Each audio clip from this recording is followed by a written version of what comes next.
मैं मनीष कुमार अपने channel वाईके study में आप सभी का स्वागत करता हूं। सभी को मेरे तरफ से नमस्ते, प्रणाम, सत श्री अकाल। दोस्त, अभी कुछ दिनों से मैं वीडियो नहीं डाल पा रहा था क्योंकि हमारे बच्चों का भी पेपर चल रहा है, जिसकी वजह से मैं आप लोगों तक वीडियो नहीं पहुंचा पा रहा था। इसके लिए मैं माफी चाहता हूं। दोस्त, मैं जबरदस्त टेक्निक बताने वाला हूं जो मोर लेस देन 30 डेज में 95% मार्क्स गेन होगा अकाउंट्स के अंदर। ये मेरा चैलेंज है और सबके साथ दावा भी है। बशर्ते इस टेक्निक को फॉलो करना है कि कैसे मुझे इस टेक्निक को फॉलो करना है और लाइफ में मोर देन 90% मार्क्स गेन करना है अकाउंट्स के अंदर। ये जो मैं तरीका बता रहा हूं, इस तरीका को फॉलो कीजिएगा। आप शुरू से एंड तक वीडियो में जुड़े रहिएगा, तब जाके आपको सारा कंटेंट पता चलेगा, कॉन्सेप्ट पता चलेगा कि किस तरह मोर देन 95% मार्क्स गेन करना है 30 डेज के अंदर। तो सबसे पहले आपको मैं बता दूं, अकाउंट्स के अंदर 3 बुक्स होते हैं, volume first, volume second and volume third. देखो, वॉल्यूम फर्स्ट में सबसे पहले पार्टनरशिप की बात करते हैं, वॉल्यूम सेकंड के अंदर कंपनी की बात करते हैं, वॉल्यूम थर्ड के अंदर आपका रेशियो एनालिसिस और कैश फ्लो स्टेटमेंट की हम बात करते हैं। सबसे पहले पार्टनरशिप में मेन 3 चीजें कॉमन होती है, एडमिशन, रिटायरमेंट एंड डेथ। तीनों पार्टनरशिप का पार्ट है। क्या है दोस्त? Admission, retirement and death. लेकिन तीनों में कॉमन चीज क्या है, ये मुझे ध्यान रखना है।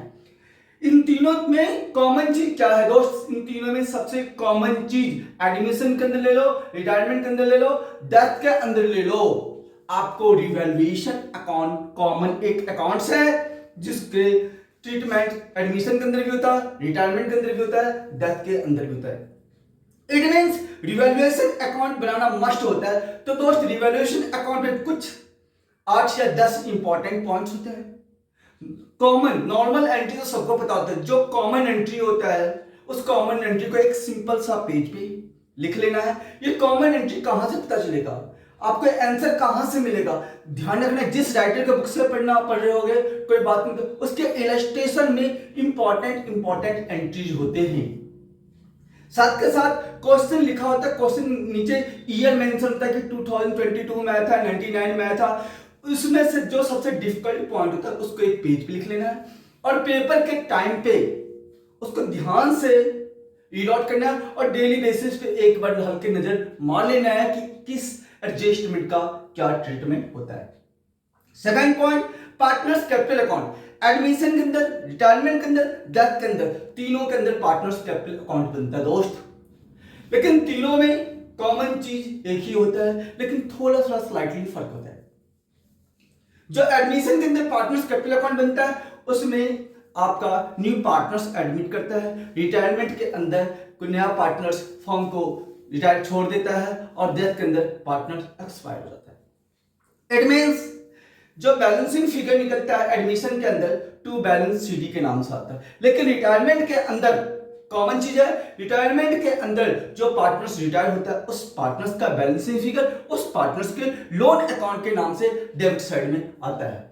जो लोन होता है उसे हम क्या करते हैं दोस्त, बैलेंस शीट के लायबिलिटीज में ट्रांसफर कर देते हैं। लेकिन देखो, आप पार्टनर्स के अंदर जो पार्टनर्स कैपिटल अकाउंट जैसे एडमिशन के अंदर बना, रिटायरमेंट के अंदर बना, सिमिलरली डेथ के अंदर ही बनाएंगे। लेकिन जिस पार्टनर्स का डेथ होगा उस पार्टनर्स का बैलेंसिंग फिगर उस पार्टनर्स के एग्जीक्यूटर्स अकाउंट के नाम से आता है, जिसे हम बैलेंस के लायबिलिटी साइड में हम दिखाते हैं। तो ध्यान रखना है कि सबसे पहली बात, एडमिशन, रिटायरमेंट, डेथ, तीनों में एक ही चीज कॉमन है। क्या है common? Revaluation account sorry, revaluation account common है। रिवैल्यूएशन अकाउंट जब बनाएंगे तो तीनों में सिमिलर बनेगा। तो तीनों का ट्रीटमेंट क्या रिवैल्यूएशन अकाउंट का सेम होता है। लॉस हो फिर पार्टनर्स में बटेगा, प्रॉफिट हो फिर पार्टनर्स के बीच ही बटता है। दोस्त, रिवैल्यूएशन अकाउंट वॉल्यूम फर्स्ट के अंदर इंपॉर्टेंट चैप्टर कि किस तरह हमें मार्क्स गेन करना है। उसमें एक और चीज होता है, dissolution of firm. Dissolution of firm एक सिंपल सा कॉन्सेप्ट है। ध्यान रखना कि मैक्सिमम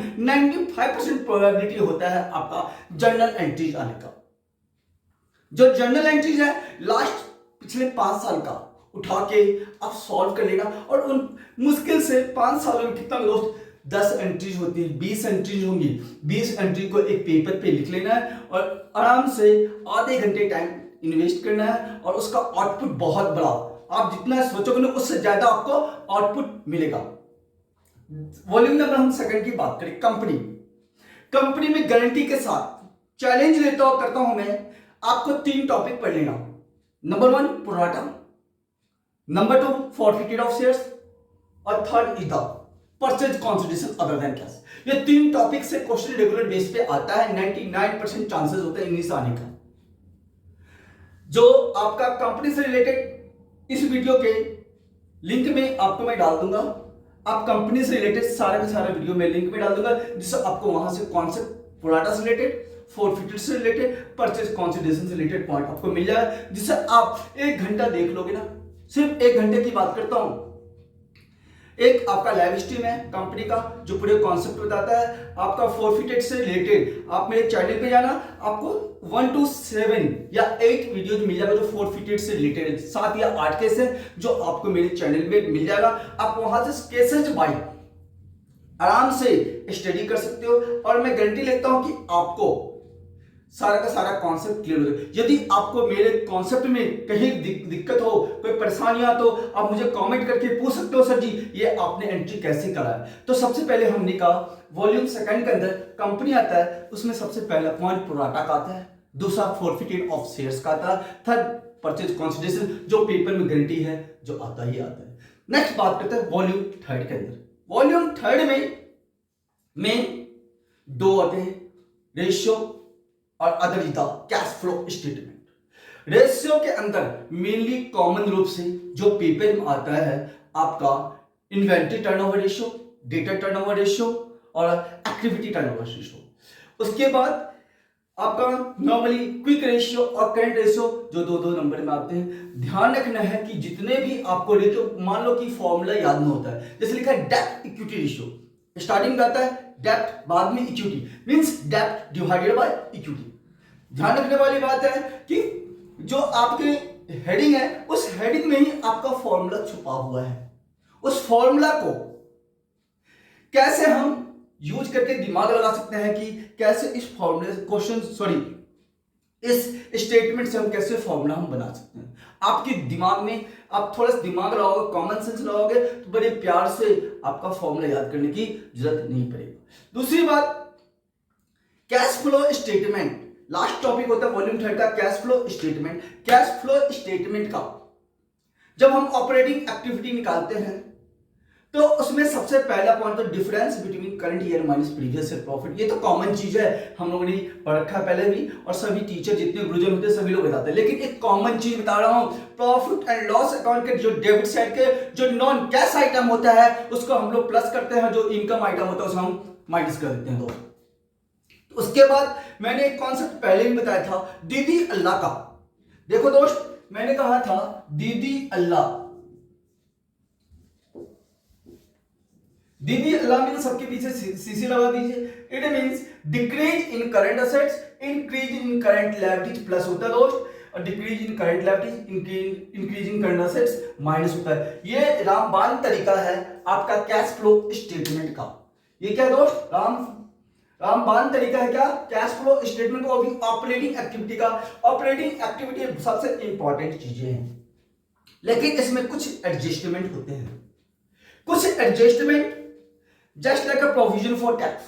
यदि इंफॉर्मेशन नहीं है, क्या का दोस्त, यदि इंफॉर्मेशन नहीं है तो provision for tax current year वाले को प्लस कर देते हैं और प्रीवियस वाले को माइनस कर देते हैं ऑपरेटिंग एक्टिविटी के अंदर। दूसरी बात, जितने भी इंटरिम डिविडेंड होते हैं, प्रपोज डिविडेंड होते हैं, यदि इंफॉर्मेशन ना हो, क्या का दोस्त, यदि इंफॉर्मेशन ना हो तो करंट ईयर वाले को प्लस कर देंगे ऑपरेटिंग में, और प्रीवियस ईयर वाले को फाइनेंसिंग एक्टिविटी में माइनस कर देंगे। दूसरी बात ध्यान रखना है कि कभी कभी हमारे पास प्रॉफिट नहीं गिवन होता है। In some cases profit are not to be given in question. In that case reserve difference between current year reserve और प्रीवियस ईयर रिजर्व, हम करंट ईयर के रिजर्व को और प्रीवियस ईयर के रिजर्व के डिफरेंस को ले लेते हैं। यदि रिजर्व भी नहीं दे रखा हो तो वैसे कंडीशन में कैपिटल के बीच के डिफरेंस को लेते हैं, करंट ईयर का कैपिटल माइनस का प्रीवियस ईयर का कैपिटल। मैंने एक, अब मैं थोड़ा सा दोबारा फ्लैशबैक कर दे रहा हूं कि ध्यान रखना है कि वॉल्यूम फर्स्ट में जो आपका पार्टनरशिप है, पार्टनरशिप में आपको एडमिशन पढ़ना होता है, रिटायरमेंट और डेथ। दो तीनों में कॉमन चीज क्या होता है? Revaluation account. Revaluation accounts related 10 से 12 एडजस्टमेंट होता है, किसी भी राइटिंग बुक से निकाल लेना, इंपॉर्टेंट पॉइंट मिल जाएगा और पेपर के टाइम उसी को 5 से 10 मिनट में रिवाइज मार लेना। दोस्त क्वेश्चन कहीं से भी गलत नहीं हो सकता, ये मेरी गारंटी है। पार्टनर्स कैपिटल अकाउंट भी कॉमन होता है। किस क्या होता है दोस्त? कॉमन होता है, जिसके अंदर आपका क्वेश्चन के अंदर ओपनिंग दे रखा होता है, क्लोजिंग निकालना होता है। लेकिन एक बात ध्यान रखना, एडमिशन और रिटायरमेंट के अंदर एक कॉमन चीज आपको कहने का मतलब है कि एडमिशन और रिटायरमेंट के अंदर दोस्त चॉइस होता है। एडमिशन से फुल फ्लैश क्वेश्चन आएगा, रिटायरमेंट से दोनों में आपको चॉइस करना पड़ेगा कि आपके लिए कौन सा इजी है, उस क्वेश्चन कर लेना। इट मींस आप रिटायरमेंट फोकस करते हो तो एडमिशन भी कर लो, क्योंकि हो सकता है कि कभी कभी रिटायरमेंट टफ आ जाता है, एडमिशन इजी जाता है। तो ध्यान रखना, किसी टॉपिक को छोड़ना नहीं। लेकिन मैं आपको एक कॉमन चीज बता दिया कि एडमिशन और रिटायरमेंट के अंदर चॉइस आता है कि कौन सा टॉपिक मुझे लेके चलना, वो डिपेंड करता है आप पे।